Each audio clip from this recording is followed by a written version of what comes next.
Einstein once said, "A theory is something nobody believes except the person who made it. An experiment is something everybody believes except the person who made it." Well, this is a good guiding principle for writing your discussion, as you will see. The discussion of a manuscript has different sections, and you can present them in different order. Here are the main points that I want to make in the order I like to present them. First, I give a summary of the findings and how they relate to the big picture of the field. Second, I present alternative explanations for the results I got. Third and last, I want to introduce similar related experiments in the literature and very briefly mention what would be a natural follow-up experiment. Okay, let's start with the opening of the discussion. I like to start my discussion with the big problem my research is trying to solve. For example, if we are studying the reproductive system, you can say that our research can help understand the causes of infertility. Then I like to summarize the main findings of the manuscript. I recommend to keep it as brief as possible, just 1 or 2 lines to avoid being too repetitive. Okay, let's see an example of a paper published by a colleague in PLOS Genetics. Here they start with only one big picture sentence. They write, "Our results provide the first evidence that an RG motif of a mammalian piRNA protein is functionally important for piRNA biogenesis, spermatogenesis, and male infertility." And they follow up going through their main findings.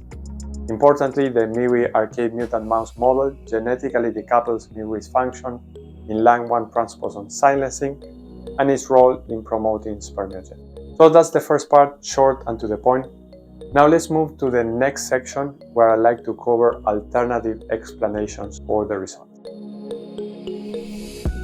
When you interpret your results, you typically want to give the most simple explanation for your observation. This concept is known as Occam's razor. However, sometimes the likelihood of different possibilities is not that clear. In this part of the discussion, you can introduce what other alternative explanations are supported by data. Here is where we should go against our preferred theories, which can be challenged as alluded to by Einstein in his quote. Some authors, including myself, find some resistance to explaining alternative hypotheses because it's easy to go attached to a way of thinking which is most likely inaccurate anyway.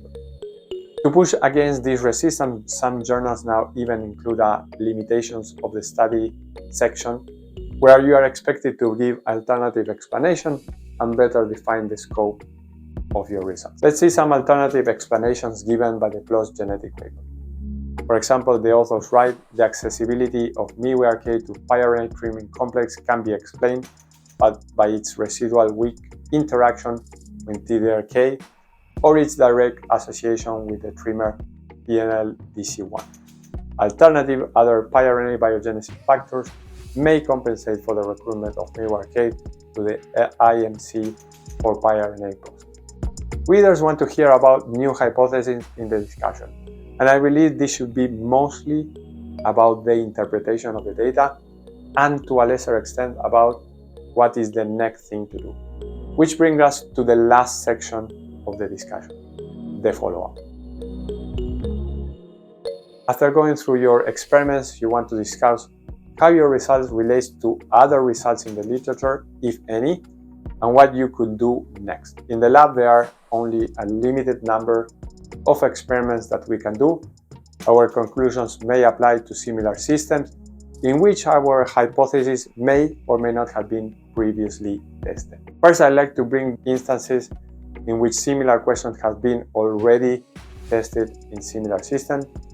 Your results may be consistent or not with previous findings, which is a good opportunity to define the scope of your finding, which can be also included in a limitations of the study section. Second, if our hypotheses have never been tested in any similar or related system, I would like to bring this as a viable next line of research.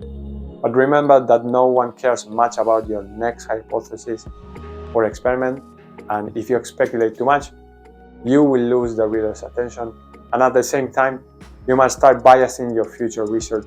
So by affirming the possibility of a hypothesis, you start to become emotionally invested in each, which can lead to subconsciously looking for evidence that supports your hypothesis.